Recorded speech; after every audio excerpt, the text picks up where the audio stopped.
Wracamy do Gwatemali. Zobaczcie, jaki orzeł. Odwiedzimy również ruiny Majów w mieście Tikal. Chodźcie obejrzeć odcinek. Zapraszam.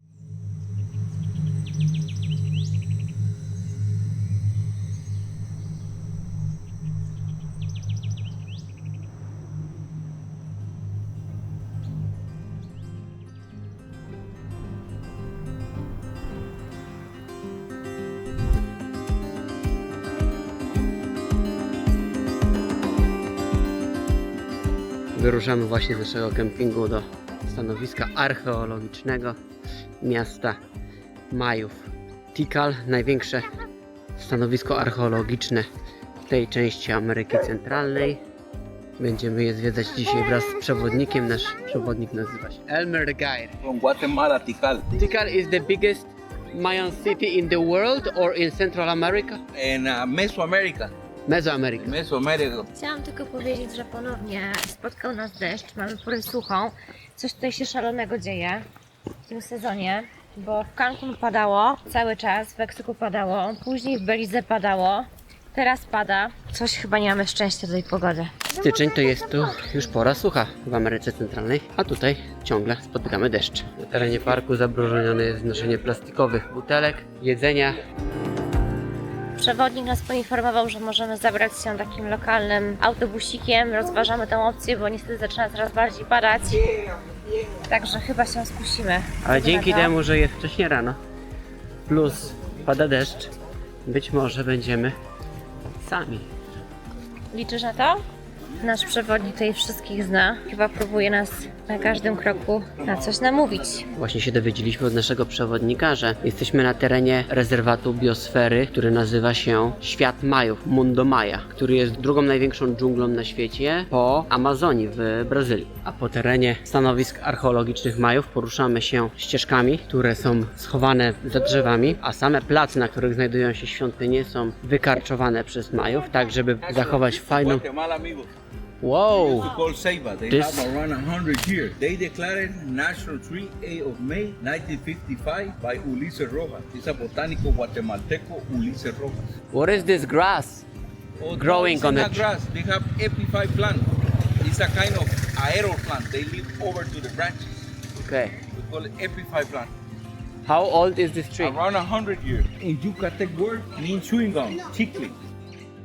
Chico zapote tree. Why do you call it chewing gum? Chewing gum, because you need the 1819 company from the United States came here to buy the stuff. Right now it's a community. They used to live 2,000 persons over there. You are chewing the leaves of the tree? Yeah. You can buy it in the souvenir store like a small. So we have a lot of cedar tree, mahogany, black pepper tree. Drzewa mahoniowe, drzewa cydrowe oraz drzewa czerwonej That's the tree of papryki. Chico Zapote. The Maya use it too for making tel to decoration the temple. The gum collector, they get it like this and climb a machete and cut it and make the sap to make the chicle. Jeszcze raz rozmawiamy o tym, że jest to druga największa dżungla świata, która rozciąga się na terenie Meksyku, Belize oraz Gwatemali właśnie. A my dochodzimy do pierwszej mapy. Majowie byli sprytni, gdyż okoliczna dżungla rozciąga się na ogromnych terenach, a samo Tikal znajduje się na wzniesieniu. Także było trochę chłodniej. 23 km od Tikal znajdziemy drugie stanowisko archeologiczne Ouachatun, do którego można dojść stąd pieszo. Zaledwie 23 km. Trzeba by wykupić dodatkowy bilet. A od naszego przewodnika dowiedzieliśmy się, że zarówno Tikal i Ouachatun w latach swojej świetności walczyły o przywództwo na tym regionie. Osobą, która przewodziła w Ouachatun, był król Żaba, a Tikal był król czekolady. Dlaczego? Dlatego, że Majowie wykorzystywali kakao do handlu między miastami. A w... Cacao, chocolate. Cacao is in Maya. Yeah, Chocolate in Azteca and in Spanish chocolate. The czekolady. scientific name is Theobroma cacao. Okej. When you put fire, they smell very strong. They use it, the spiritual guys, for make the ceremony of the Wszystko jasne się okazało. Dlaczego w lutym trochę pada? Mają w Gwatemali takie powiedzenie. Februero un loco, a marz un poco. Czyli w lutym pada, a w marcu jeszcze trochę. Czyli W zasadzie tak jak u nas, w marncu jak w garncu. Dochodzimy do najważniejszego. Temple was built in 700 AD, Okej. excavated 1881, 1882 by the Englishmen Silvano F. Morley. In the 1960, the University of Pennsylvania restoration. In 1962, they found the burial 160 by the burial of the ruler to build Cacao. Where did they play it? Right here, they used to play 9 players. And is that true that the winner was sacrificed? Yes, yes. So they played here. Yeah, they used to play here. This should be some ring to put the ball in. Yes. In Yucatan and Chichen Itza or some areas, they make tournaments. Jeszcze raz mamy potwierdzenie, że Majowie grali w piłkę. Tutaj brakuje nam piramid zakończonych z takim oczkiem. Po drugiej stronie również taka piramida powinna być z takim oczkiem. I gra polegała na tym, że 9 zawodników próbowało przebić kolanami i łokciami piłkę tak, żeby przeleciała przez to oczko i wtedy zdobywało się gola. I tak jak rozmawialiśmy w Koba, zwycięzca został poświęcany bogom na ołtarzu, gdyż Bóg chce tylko zwycięzców. Idziemy się spiąć właśnie na świątynię numer 2, z której będziemy mieli widok na 5 innych świątyń, przede wszystkim na najważniejszą, czyli świątynię Jaguara. Na świątynię wybudowane są dodatkowe schody. Doceniamy to bardzo, gdyż schody samej świątyni mocno już są zniszczone i celem zachowania ich dla przyszłych turystów są oszczędzane i wolno jedynie chodzić po wybudowanej kładce. Parę słów powiemy o naszym przewodniku. Niestety proza podróżowania jest taka, że człowiek z nadzieją bierze przewodnika, który opowie coś ciekawego. A prawda jest taka, że jedynie nas pogania. Być może dlatego, że chce jeszcze dzisiaj złapać kolejnych klientów, a być może dlatego, że bardzo chciał do toalety, do której przed chwilą poszedł. Mówi niewyraźnie, prawdopodobnie jego angielski jest wyuczony z filmów. Pewnie nie umie czytać po angielsku, dlatego mówi mało wyraźnie, mało zrozumiale i bardzo chaotycznie. Na szczycie trzeba bardzo uważać, szczególnie z dziećmi, gdyż barierki mają bardzo duże przestrzenie i taka Ala z Olą łatwo by przeszły przez tego typu otwór. Tak wygląda widok na najważniejszą świątynię kompleksu, czyli świątynię Jaguara, świątynię numer 1. Cały kompleks Tikal wygląda tak jak na poniższej mapie. Weszliśmy na Akropol i stąd obserwujemy sobie najważniejszy plac miasta Majów. Samo miasto zostało odkryte przez archeologa w 1848 roku. Nazywał się Coronel Modesto Mendes. Kompleks został otwarty dla szerszej publiczności w 1955 roku. Całe miasto zostało wpisane na listę Światowego Dziedzictwa UNESCO w 1979 roku, a samo Tikal, czyli Ti-ak-al oznacza in the lagoon, czyli w lagunie, ale popularną nazwą jest również The Place of the Spirit Voices, czyli miejsce świętych dźwięków. A sama cywilizacja Majów datowana była w okresie od 800 roku przed naszą erą do 900 roku naszej ery. W prawej stronie widzimy świątynię numer 2, na której przed chwilką byliśmy, i świątynia numer 2 to świątynia masek. Znajdują się na szczycie 3 maski, natomiast niestety zostały troszkę już zniszczone i sama świątynia została wybudowana w 700 roku naszej ery przez wodza Kakao, Mr. Kakao. Najważniejsza świątynia kompleksu, również datowana około 700 roku naszej ery, to świątynia Wielkiego Jaguara. Jej wysokość to 47 metrów i na nią wspinać się nie wolno. W środku zostały odnalezione szczątki wodza Kakao, także bardzo ważne miejsce historycznie. Sama świątynia została zbudowana w celu uczczenia i pochówku wodza Kakao, a wśród bogatych artefaktów pogrzebowych króla znaleziono również kolce płaszczki, które służyły, uwaga, do rytualnego upuszczania krwi. 180 innych przedmiotów z jadem itu, perły oraz 90 fragmentów kości z wyrzeźbionymi inskrypcjami. To bardzo ciekawe, właśnie tutaj czytam w przewodniku. Do niedawna myślano, że na terenie kompleksu znajduje się, uwaga, 6000 struktur różnych, czyli świątynie, nagrobki. Natomiast obecnie dzięki technice skanowania LIDAR, czyli okazuje się, że najprawdopodobniej w całym kompleksie znajdziemy ponad 10 000 struktur. Owe odkrycia sugerują również, że Majowie zamieszkiwali również tereny podmokłe, które dotychczas uważane były za niezasiedlone przez Majów. Zmierzamy do świątyni numer 5, drugiej najwyższej świątyni w kompleksie. Będzie miała 57 metrów wysokości, a prowadzą do niej strome schody. Wybraliśmy tę drogę, gdyż być może będzie padać, więc lepiej byśmy byli w ten czas schowani pod drzewami. Pamiętajcie, w podróży małej czy dużej Dzieci się szybciej adaptują niż my. Często strach ma wielkie oczy. Kiedy byliśmy w Nowym Jorku, Ala z Olą robiły dziennie po 20 km pieszo. I w zasadzie nie było większego narzekania. Im dłużej jesteśmy, tym szybciej adaptują się do nowych warunków. Ostatnio, kiedy jedziemy w długą trasę i słyszą, że będzie trzeba jechać 3 godziny, cieszą się. A video with the famous singer from Guatemala, Ricardo Arjona, 2012, with Gaby Moreno. So Mi País, that's the name of the song they make it here. What was the name of the song? My country. My Mi Country. País. Mi País. Tak jak Tempo słyszycie, Five. sławni wokaliści z Gwatemali robią sobie tutaj teledyski. W 2012 roku nagrano tutaj kawałek o nazwie My World, mój świat, My Country, mój kraj. 57 metrów wysokości. Najwyższy będzie miał 65. Bardzo okazała i dochodzi się do niej bardzo majestatycznym szlakiem. Taki sposób odkrywania świata Majów, gdzie trzeba najpierw troszkę zmęczyć się, żeby dojść do miejsca po to, żeby wyłoniło się ono zza drzew i można było podziwiać tę wspaniałą cywilizację, a nie tak jak w Chichen Itza, gdzie dojeżdża się autem praktycznie pod samą najważniejszą świątynię, a potem przechodzi 100 metrów wśród straganów. Contemporary altar. They use it for make ceremonials, for give thanks for crowds, harvests. That happen often season, for example, June 21st, solstice of winter, December 21st, equinoxes and spring. Or when the folk of Guatemala, they go planting the maize, the corn.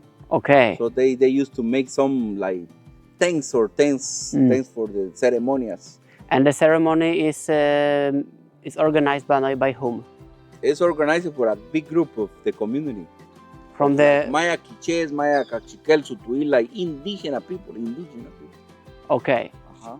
Dajcie znać, jakie są Wasze doświadczenia z przewodnikami. Staramy się nie narzekać, ale nasz przewodnik oprócz tego, że daje nam bardzo dużo czasu, kiedy możemy sobie porobić zdjęcia, bo wtedy może posiedzieć z kumplami i pogadać. Tak, kiedy gdzieś idziemy, to pędzi.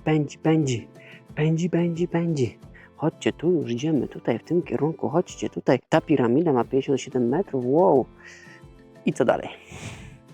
I nic nam o niej nie mówi. Wszystkie formułki wydają się, jakby były wykute na pamięć. Kiedyś miałem taką przygodę w Turcji, na bazarze, Grand Bazar w Stambule. Tam przeprowadziłem wspaniałą rozmowę ze sprzedawcą chyba przez jakieś 10 minut. Kiedy sprzedawca usłyszał, że mówię po polsku, że jestem z Polski, mówi, że on świetnie zna polski. I pyta mnie, skąd jestem, to mu odpowiadam. Pyta mnie, ile ma lat, odpowiadam mu. Pyta się mnie, czego szukam, no dobra, no to mu odpowiadam. Pyta mnie, z jakiego miasta jestem. Pyta mnie, i to wszystko po polsku pyta. I tak pyta przez 10 minut, ja mu odpowiadam, ale coś mi tutaj nie pasuje. I w tym momencie zorientowałem się, że on te zdania nauczył się po polsku bez zrozumienia. Także on je recytował, mówił, ale bez zrozumienia. Ja mu odpowiadałem i on nawet nie wiedział, o co pyta. A ja, naiwny, wciągnąłem się w rozmowę i nie zadawałem żadnych pytań ze swojej strony. I dopiero po paru minutach zorientowałem się, że niestety on nie mówi po polsku. I takie mam wrażenie, że nasz przewodnik tak samo mówi trochę po angielsku, kuma, ale kiedy już coś opowiada, to jakby to była jakaś taka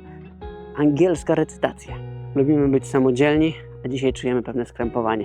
Wspinamy się właśnie na najwyższą piramidę w obszarze nazwanym Lost World, czyli zaginiony świat. Podobno stąd zobaczymy widok 360 stopni na całe miasto Majów, Tikal, i podobnież stąd jest najfajniejszy widok na cały kompleks właśnie. Zaraz to ocenimy, a potem porównamy z widokiem z najwyższej świątyni w całym kompleksie, czyli ze świątyni numer 4. Wieczorami można przyjść tutaj na zachód słońca. Kosztuje to dodatkowo 100 quetzali, czyli 50 zł od osoby, i trzeba dodatkowo wykupić przewodnika. Nasze doświadczenie z przewodnikiem jest takie, że chyba nie chcemy go jeszcze brać na zachód słońca. Tym bardziej, że powiedział, że chce za to $100. Zdecydowanie nie wybieramy się na zachód słońca, a przynajmniej nie z tym przewodnikiem. Zobaczcie, wspinamy się po tej świątyni, a wygląda ona jak jakiś kopiec ziemi, gdyż roślinność opanowała już tę świątynię i widać zaledwie gdzieniegdzie jakieś kamienie. Czy będzie robiona jakaś odkrywka w tym miejscu, czy nie? Wiemy, że jest to świątynia tylko dlatego, że ktoś nam o tym powiedział. Gdybyśmy przechodzili i nie zobaczyli tablicy informacyjnej, kładki na górę, być może byśmy założyli, że jest to jedynie zwykła góra. A my doszliśmy właśnie na sam szczyt i tam w oddali widzimy świątynię numer 4, najwyższą, a w tamtym regionie widzimy świątynię Jaguara oraz świątynię numer 2, czyli świątynię Maski. Koło nas stała jakieś tam pojedyncze ruiny, a tutaj jest taki kompleks. On powiedział, że papugi, zobaczcie, znalazłam. O, są tam, ale ślicznie zielone. Obszar, w którym się właśnie znajdujemy, czyli Lost World, Zaginiony Świat, dostał swoją nazwę od tego, że architektura budynków tutaj się znajdujących jest troszkę inna niż reszta budynków w kompleksie. Dodatkowo wielka piramida, na której się znajdujemy, czyli Great Pyramid, jest najstarszą budowlą w całym kompleksie, a przed chwilą również doczytaliśmy, co ciekawe, Wielki Jaguar oraz Świątynia Maski były budowane 1000 lat. Wyobrażacie sobie? Budować coś przez 1000 lat? A to mrówka gigant. Ciekawe, czy również zapłaciła za bilet. This is a Mayan city, where the Mayans were actually living. Mayas are living in San Jose Petén. There is many groups, you know, but more native or locals from here is Maya Itzá. Okay, but back then, when the city was running, when they were living, where there were houses. Around there is some pala, there is some huts. Okay, For a classical time, they used to live 90,000 persons here. 90,000 persons. Yeah, they used to live around. And huts, So they were huts. yeah, in some palace. Okay. Some residential area, for example, central Acropolis, and close to the Temple One, you know, temple to the Great Yahweh. You know? Jaskinie Chulchul były używane przez Majów do składowania żywności, przede wszystkim ziaren, nasion. Wspinamy się właśnie na najwyższą świątynię w kompleksie. Świątynię numer 4 o wysokości 65 metrów. Co ciekawe, nakręcono tutaj 4. odcinek Gwiezdnych Wojen. Nasz przewodnik oczywiście nie wie, która scena, mamy sobie sprawdzić sami na YouTubie, ale zapamiętał, że Gwiezdne Wojny numer 4, a sama świątynia została wybudowana przez syna cesarza czy króla Kakao. Syn pana Kakao wybudował świątynię Syn Nocy, Son of the Night. W tym miejscu turyści przychodzą zobaczyć wschód słońca, a z kolei na wielkiej świątyni, na której byliśmy wcześniej, w Zaginionym Świecie, tam ogląda się z kolei zachód słońca. My jesteśmy w południe, natomiast dzisiejsze chmury nie przewidują malowniczego zachodu słońca, stąd raczej nie będziemy się wybierać ani na jedną, ani na drugą świątynię. Oto i on, widok ze świątyni numer 4 na starożytne miasto Majów. W oddali widzimy świątynię Wielkiego Jaguara, świątynię Maski. W tym miejscu widzimy świątynię numer 3, a tam w oddali widzimy z kolei wielką świątynię w Zaginionym Świecie. Na samym szczycie znajdziemy trybuny i na koniec wycieczki wyszło dla nas słoneczko. A tutaj moje słoneczko, proszę bardzo. I żeby była jasność, nie mamy nic do przewodników. Natomiast ja potrafię sam korzystać z mapy i potrafię przejść po miejscu zabytkowym i nazwać miejsca, które obserwuję. Wszak mam mapę i umiem czytać. I nie widzę w tym problemu. A to, że ktoś mi powie, że to jest drzewo cydrowe, to nic nie wnosi. Albo że powie, że tu nakręcili Star Wars, albo ile to ma metrów, to nieszczególnie wnosi wiele do poznawania miejsca, które zwiedzamy. A właśnie rozstaliśmy się z naszym przewodnikiem i spotkaliśmy innego przewodnika, który pokazał nam tukana, którego szukaliśmy od samego początku dnia. I zdawał się mieć dużo większą wiedzę niż nasz poprzedni. Na szczęście obyło się bez oczekiwania żadnych Informacje. Przede wszystkim ten przewodnik, który nam pokazał tego tukana, był uśmiechnięty. A nasz przewodnik był cały czas, miałam wrażenie, ponury i odbębnił swoją pracę, wziął kasę, poszedł dalej. Mało tego, przechodził tutaj koło tego przewodnika i widział, że ludzie na coś zwracają uwagę. Jestem przekonana, że wiedział o tym, że tu jest tukan, ale uznał, że jak już się rozliczyliśmy i zakończyliśmy współpracę, to po prostu trzeba pójść dalej. Tak jak ten i wiele innych przewodników ugruntowali tylko naszą opinię o tym, że nie zawsze warto płacić dodatkowo za to, żeby ktoś nam powiedział, jak się nazywa dana świątynia. Co możemy przeczytać z mapy. Dzięki za dziś. Chciałam powiedzieć, że moje marzenie się spełniło. Widzimy właśnie tukana i jestem przeszczęśliwa. Opuszczamy właśnie Tikal. Przejechaliśmy przed chwilą po raz kolejny, tym razem w drodze wyjazdowej, analogowy, odcinkowy pomiar prędkości. Szczęśliwie udało się nie zapłacić żadnego mandatu, a dzisiaj dzień organizacyjny. Musimy przejechać około 4 godziny drogi w kierunku Jaski. Musimy dodatkowo zrobić zakupy spożywcze, musimy uzupełnić gaz w naszej przyczepie, musimy napełnić wodę pitną oraz musimy zatankować paliwo na stacji, na której wiemy, że znajdziemy dobrej jakości paliwo. Dzięki za obejrzenie tego odcinka. Jeżeli podoba Wam się to, co pokazujemy, to dajcie znać w komentarzu, zasubskrybujcie, a jeżeli jest coś, co Was inspiruje i chcielibyście, żebyśmy tego więcej nakręcili. Dajcie znać w opisie, w komentarzu, co byśmy mogli dla Was nakręcić. My podążamy do kolejnych miejsc, które będziemy nagrywać i pokazywać. A jeżeli uważacie, że kogoś te odcinki mogą zainspirować bądź zaciekawić, możecie śmiało podsyłać link. Cześć, hej, do zobaczenia.